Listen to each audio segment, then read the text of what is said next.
अभी हम लोग सॉल्व करते हैं मोशन इन प्लेन, मतलब काइनेमेटिक्स का ही part.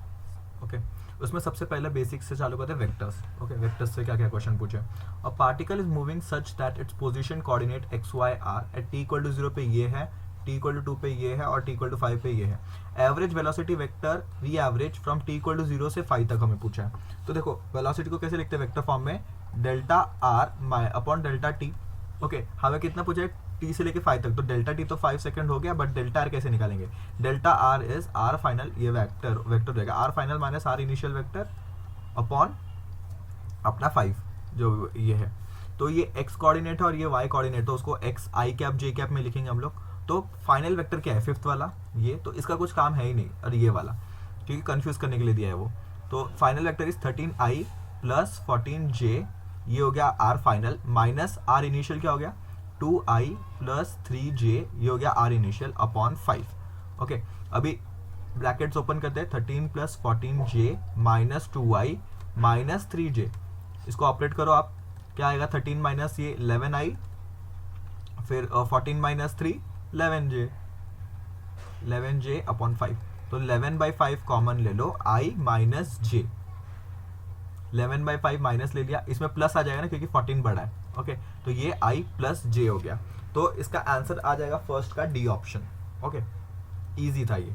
6 vectors a through f have the magnitudes और डायरेक्शन इंडिकेटेड, डायरेक्शन और मैग्नीट्यूड दिया है, which of the following statement is true. क्या है स्टेटमेंट्स, अच्छा किसका सम मिला के हमें 0 करने गए, 2 मिनट रुको, इसको मैं थोड़ा व्यू छोटा कर लेता हूँ इसका, तो हमें दिखेगा ऑप्शन के साथ। यस, ऑलमोस्ट दिख रहा है हमें यहाँ पे। ये देखो हमें पूछा है कि कौन से ऐसे वेक्टर्स को हम लोग अगर ये करेंगे प्लस करेंगे तो हमें वेक्टर ये आएगा। तो सब b प्लस सी, इसमें ऑप्शन चेक करने के अलावा और कोई ऑप्शन है नहीं आपके पास। ओके, b प्लस सी, b और c को मैं अगर ऐड करूँ, b इधर है c इधर है, तो f वेक्टर मिलेगा क्या, ये वेक्टर मिलेगा कभी नहीं, इनके बीच में ही मिलेगा, तो option first is wrong. d c gives f, d किधर है, d ऊपर है, c इधर है, दोनों को मिलाऊंगा f इधर मिलेगा क्या कभी, तो नहीं। फिर क्योंकि 90 वाला है तो इसके अंदर ही आएगा ना ऑब्वियसली। फिर डी और ई को करूंगा तो एफ मिलेगा, yes this option is correct. तो सेकंड का हो गया सी। बाकी आप देख सकते हो बी ई भी रॉन्ग होगा, देखिए बी इधर है, ई इधर है, और हमें क्या पूछा है एफ इधर, ऐसा नहीं आ सकता। ओके, आ सकता है, ऐसा नहीं बोल रहा कि बाहर आ नहीं सकता, बट फिर भी हमको एंगल नहीं पता इतना कुछ, तो हम ऐसे डायरेक्टली बोल सकते हैं कि ये वेक्टर्स इसके बीच में हो सकते हैं ऑब्वियसली। और हम लोग वेक्टर एडिशन में पढ़ते भी है कि जो अगर दो साइड्स को हम लोग ऐसे जॉइन करेंगे तो शुड, अगर पैरेललोग्राम की साइड है तो should originate from this vector only, इधर से ही आना चाहिए, और एक डायगोनल होगा वो पैरेललोग्राम का, पैरेललोग्राम मेथड में तो ऐसा बाहर नहीं आना चाहिए। ओके, नेक्स्ट क्वेश्चन पे आते हैं। The angle between two vectors of magnitude 12 and 18 when the resultant is 24 is. Okay, तो इसमें एंगल देखो बहुत गंदा एंगल दिया है आपको, कोई परफेक्ट एंगल नहीं है ये, किधर तो 75.52 62 पॉइंट, ये सब कुछ अपना स्टैंडर्ड एंगल नहीं है ये। तो देखते हैं, तो यहाँ पे हमें पता है फॉर्मूला क्या होता है रिजल्टेंट का, resultant is under root of a square plus b square plus 2ab cos theta होता है हमारा। तो अगर मैं इधर r का स्क्वायर लिख दूँ तो कोई प्रॉब्लम है क्या, नहीं, मैंने दोनों साइड स्क्वायर कर लिया तो इसका अंडर रूट चला गया, उधर स्क्वायर आ गया, तो हमें कॉस थीटा निकालना है, तो थीटा निकालना है तो थीटा इधर से यही फॉर्मूले से आएगा। तो r क्या आपने दिया 24 का स्क्वायर, a क्या दिया है हमें 12 का स्क्वायर, b दिया है 18 का स्क्वायर, और ये हो जाएगा 2 इंटू कितना 12 into 18 is equal to cos theta. Okay, तो अभी 24 का square minus 12 square minus 18 square होगा is equal to 2 into 12 into 18 का कॉस थीटा। अभी हम लोग क्या करेंगे, इसके ऊपर a माइनस बी का फॉर्मूला, ए स्क्वायर माइनस बी स्क्वायर का फॉर्मूला लगाओ, तो a प्लस बी क्या हो जाएगा, a प्लस बी हो जाएगा 36। अरे मैं पागल जैसे कि मल्टीप्लाई प्लस क्यों कर रहा हूँ, 12 प्लस 24 36 होता है, माइनस करोगे तो कितना आएगा 12, a plus b a minus b. Okay, a plus b a minus b ये हो गया। अभी दिस का ये माइनस 18 का स्क्वायर हमें आ जाएगा। ये तो आप ऐसा भी कर सकते थे कि 18 का कर लो, क्योंकि 12 का तो स्क्वायर पता है ना हमें, तो 18 का नहीं पता रहेगा तो भी वो आसानी हो जाएगा। तो आप इसका और इसका a square minus b square कर दो, तो दोनों का प्लस करोगे तो कितना आएगा, हाँ ये कर सकते हो आप, 2 3 62 शिट वही मैं 62 में मल्टीप्लाई कर दिया लास्ट डिजिट, तो 24 इंटू 18 इज 12, 42, तो आ गया 42 a plus b, a minus b कितना आ जाएगा 6 आ जाएगा। ओके, माइनस 12 का स्क्वायर मतलब 144 is equal to 2 into 12 into 18। अभी अब हम लोग दोनों साइड ये कर सकते हैं, देखो इधर मुझे 12 दिख रहा है, इधर 12 का है, इधर 6 है, मैं अगर 6 से डिवाइड कर दूँ पूरे इक्वेशन को तो 42 आ जाएगा इधर, माइनस इधर 12 इंटू 12 रहता था तो 12 इंटू 2 आ जाएगा यहाँ पे, इज इक्वल टू यहाँ पे 2 इंटू 2 इंटू 18, अरे कॉस थीटा तो भूलिए, वही तो निकालना है कॉस थीटा। ये जो अभी क्वेश्चन पूछा ना ये वाला, ये आपका सिर्फ मैथमेटिकल ये चेक करना चाहते हैं कि आपको मैथ सॉल्व करने आता है कि नहीं। अगर मैं 2 इसको भी वापस 2 से डिवाइड कर दूँ 21 minus 12 is equal to 2 into 18 आ जाएगा, इज कॉस थीटा। तो 12 माइनस 21 कर दो आप, 21 माइनस 12 करो, 9/2 into 18 is equal to cos theta 1/2, cos theta is 1/4 approximately आ रहा है। कॉस थीटा 1/4 कभी आपने सुना है कभी कॉस थीटा 1/4, बट हम लोग अप्रॉक्स लगा सकते हैं। देखो हमें पता है 0, 30, 45, 60, 90 होता है। कॉस का अगर देखें हम लोग, कॉस 0 इज 1, फिर आएगा √3/2, फिर आएगा 1/√2, हाफ और 0, तो 1/4 क्या आएगा अप्रॉक्सीमेटली 0.75 आ रहा है क्या, 0.75। तो ये कहाँ दिख रहा है आपको, डायरेक्टली आप 75 डिग्री मार्क कर सकते हो, डायरेक्टली आप मार्क कर सकते हो इसको 75 डिग्री। नहीं तो आप ऐसे भी लगा सकते हो कि 1.4 क्या आएगा, 1.4 सॉरी 0.25 आएगा, 0.25 आएगा, नो 75 ऐसे मार्क नहीं करोगे, 0.25 आएगा, 1/4 को 0.25 लिख सकते हैं हम लोग, ठीक। 0.25 किधर आएगा 60, इस देखो ये हाफ और ये 0 मतलब 0.5 और 0 के बीच में आएगा 0.25, तो इसके बीच में क्या कौन सा एंगल दिख रहा है आपको, इसके बीच का 60 और 90 के बीच में बहुत सारे एंगल दिख रहे हैं, 75, 80 और 92, बट 0.5 इससे थोड़ा डबल ही है, इसके जस्ट इसके पास ही होगा, तो हम लोग 75 अप्रॉक्स करके चल सकते हैं। ओके, 75 अप्रॉक्सीमेट करके चल सकते हैं, क्योंकि ये जो क्वेश्चन पूछा है ये थोड़ा मैथमेटिक वाला क्वेश्चन था, बाकी इसमें कुछ लॉजिक नहीं था कि ऐसा ट्रिक नहीं था कि कुछ ऐसा कर सकते हो, ये सिर्फ मैथमेटिक्स, प्योर मैथमेटिक्स आपका चेक कर रहा था ये। नेक्स्ट क्वेश्चन हम लोग पढ़ते हैं, द यूनिट वेक्टर, 5th वाला क्वेश्चन पढ़ो, 4th वाला सॉरी।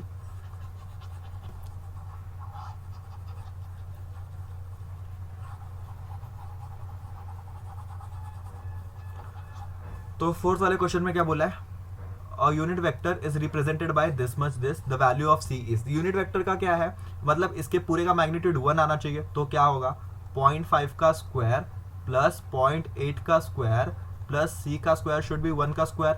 ओके, क्योंकि पूरे इसका वैल्यू 1 आना चाहिए, तो क्या आ जाएगा इसका 0.5 मतलब 0.25 plus 0.64 plus c square is equal to 1, 0.25 into 0.64 करके देखो 9 इंटू 18 0.89, तो c square is equal to 1 minus 0.89 हो जाएगा, इस साइड सी स्क्वायर हो जाएगा 0.1111, c is equal to under root of 0.11।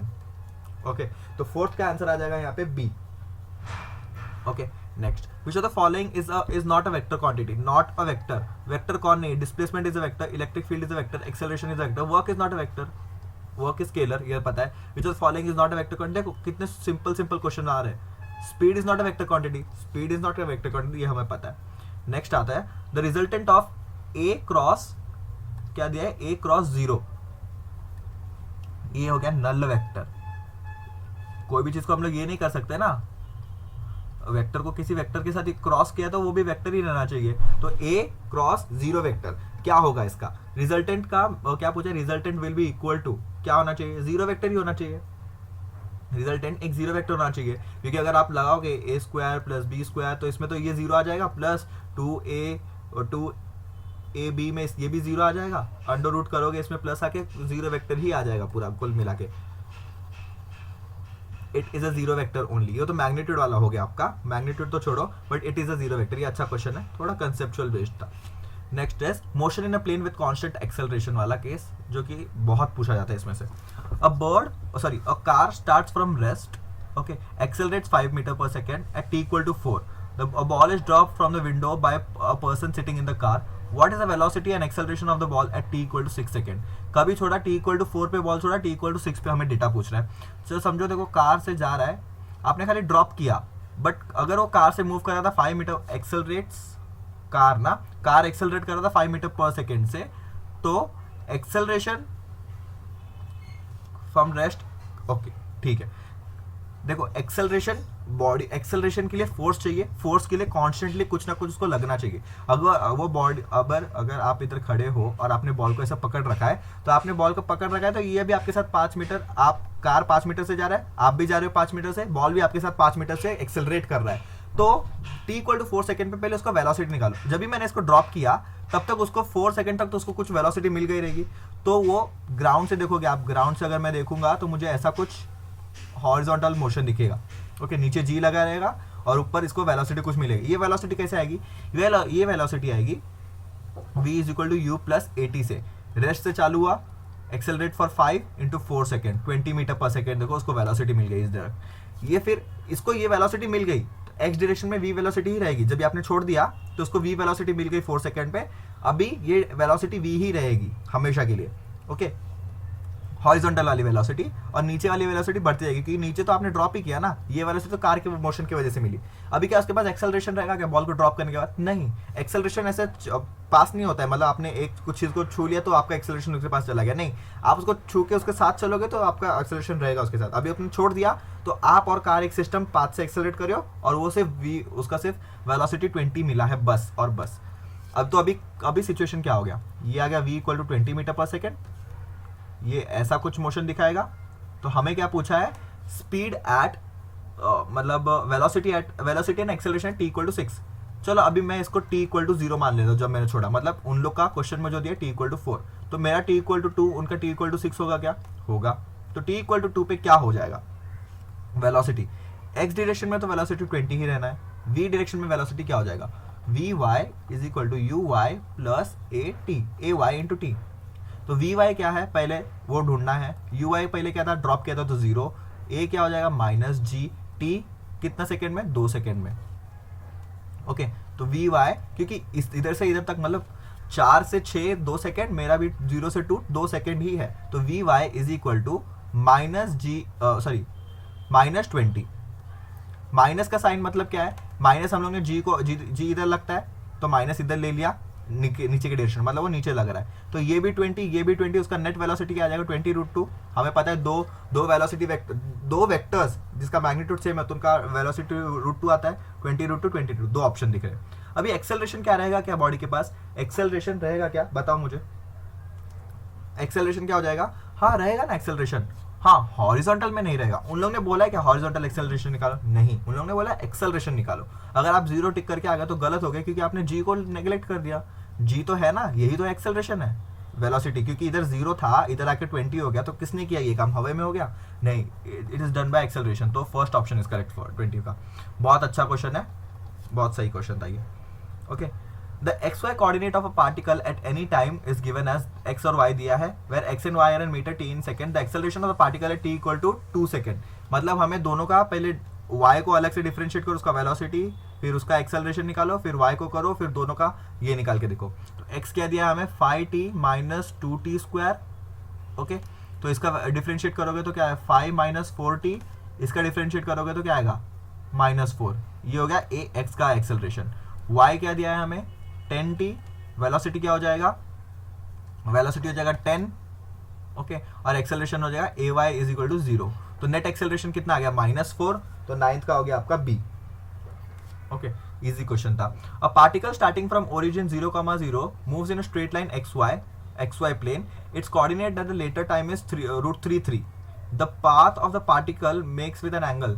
The path of the particle makes the angle with x-axis. मतलब उसका हमने स्लोप पूछ लिया। जब जो ये अपना कोऑर्डिनेट एक्सिस है वो 0,0 से चालू कर रहा है, फिर at the time some time उसका कोऑर्डिनेट हो गया √3,3 ओके, √3,3 हो गया, √3, हो गया, अरे यार √3, हो गया 3। मेरे को √3 क्यों मजा आ रहा है लिखने को।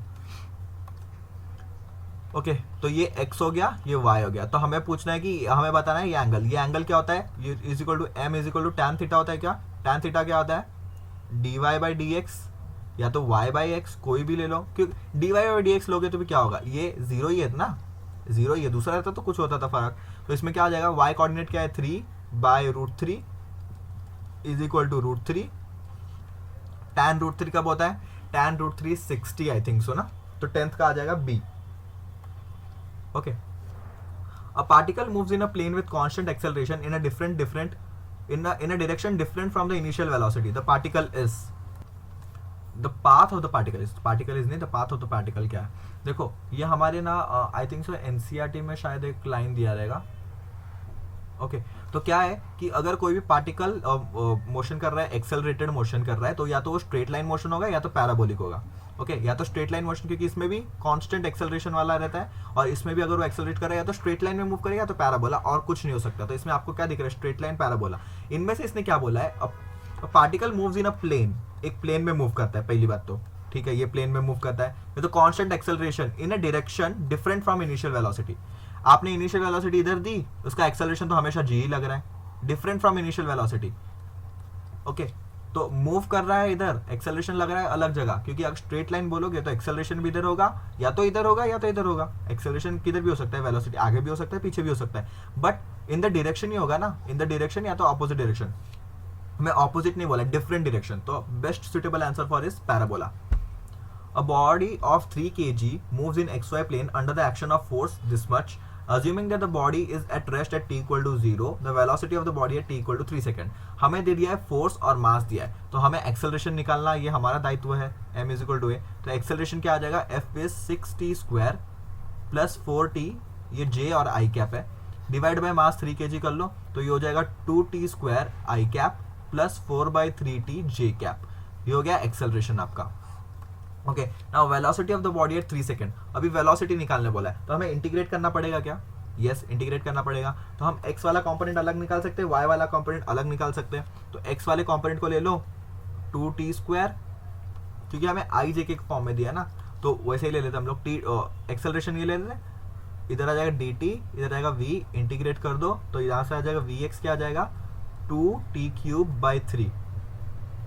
ओके vx हो गया. vy क्या आ जाएगा, vy आ जाएगा 4/3t, 4/3t है ना, हाँ 4/3t इसका dt. ओके तो 4/3t square by T. Okay इधर से 2 से 2 कैंसिल, तो हो जाएगा 2t स्क्वायर बाई 3. अभी इन दोनों में से आपको टाइम t इक्वल टू 3 पे पूछा है, डाल दो इसमें, तो 2 3 का cube by 3 I cap plus 2 3 का स्क्वायर बाई 3 जे कैप. एक 3 से एक 3 कैंसिल, एक 3 से एक 3 कैंसिल, इधर क्या बचा 2, इसका स्क्वायर बचा मतलब 9, 3 का स्क्वायर 9 प्लस 2 18 आई प्लस इधर बचा 3 3 सा 3 इंटू 6 जे. तो ऑप्शन नंबर 12 का बी मैच कर रहा है क्या, yes. Next is two particles A and B are connected. तो नेक्स्ट क्वेश्चन पे करते हैं. Two particles A and B are connected by rigid rod A B. A और बी रिजिड रॉड से कनेक्टेड है. The rod slides down perpendicular rails as shown here. The velocity of A to the left is 10. इधर ये left side है लिख दो, ये right side है, इसका वेलोसिटी दे दिया 10 मीटर पर second. What is the velocity of B when the angle is alpha is 60 degree. देखो ये हो गया कंस्टेंट मोशन का, क्योंकि ये रॉड है, रस्सी रहता तो ये पीछे जाता था, रॉड है तो स्ट्रेट है. तो कंस्टेंट मोशन क्या बोलता है, कंस्टेंट मोशन बोलता है कि इसका देखो वेलोसिटी ये आएगा, देखो मैं अच्छे से बना दो, ये रॉड हो गया, अगर वेलोसिटी इधर है, इसका वेलोसिटी इधर होगा. कंस्ट्रेंट, आप कंस्ट्रेंट मोशन मतलब लॉजिकल मोशन आप देख सकते हो, आप सीढ़ी से ये खेल सकते हो आप घर पे, अगर आपके पास टाइम है तो आप इस सीढ़ी को अगर और लेके आओगे तो ये ऊपर ही जाएगा, नीचे नहीं आएगा, ये तो पता है. और अगर सीढ़ी का ये पार्ट नीचे आ रहा है मतलब ये सरक रहा है आगे, तो कंस्टेंट मोशन का है. कंस्टेंट मोशन का सबसे अच्छा सा सॉल्व करने का टेक्निक क्या है कि velocities along the rod are same. Velocities along the rod are same. मैंने क्या बोला, वेलोसिटीज अलोंग द रॉड. तो ये वेलोसिटी रॉड के अलोंग है क्या, नहीं ये भी नहीं है, तो इसको लेके आना पड़ेगा रॉड के अलोंग. तो इसको एक्सटेंड करो थोड़ा आगे पीछे. इसके बीच में एंगल अल्फा है, ये 10 है, अल्फा विच इज 60 डिग्री. तो ये 10 cos 60 इसके अलोंग आएगा क्या, तो ए का एक कंपोनेंट 10 cos 60 आ गया. ये बी का वेलोसिटी है, अगर ये अल्फा है, ये 90 माइनस अल्फा, तो ये 90 माइनस अल्फा होगा, तो ये 60, तो ये 30, ये 30 हो जाएगा. तो बी का ये कंपोनेंट आ रहा है क्या, बी cos 30. तो velocities along the length of the rod is same, तो b cos 30 आ जाएगा आपका इक्वल टू 10 cos 60. तो b cos 30 क्या होता है, cos 30 sin 60 √3/2 is equal to 10 into cos 60 sin 30 half, half से half cancel, b is equal to 10/√3 which is 10/√3। अभी इसको आप करके देख लो, 10/√3 ना, क्या आएगा इसमें, 10/√3 को आप डिवाइड करोगे 10/1.73। देखो अगर ये 2 रहता था तो 5 आएगा, बट ये 2 से कम है तो 5 से कुछ ज़्यादा ही आने वाला है, तो फर्स्ट ऑप्शन राइट हो जाएगा अपना। सॉल्व करने की जरूरत नहीं, कोई आपको बोर्ड्स का मार्क्स नहीं देने वाला इधर। ओके, स्टेप्स का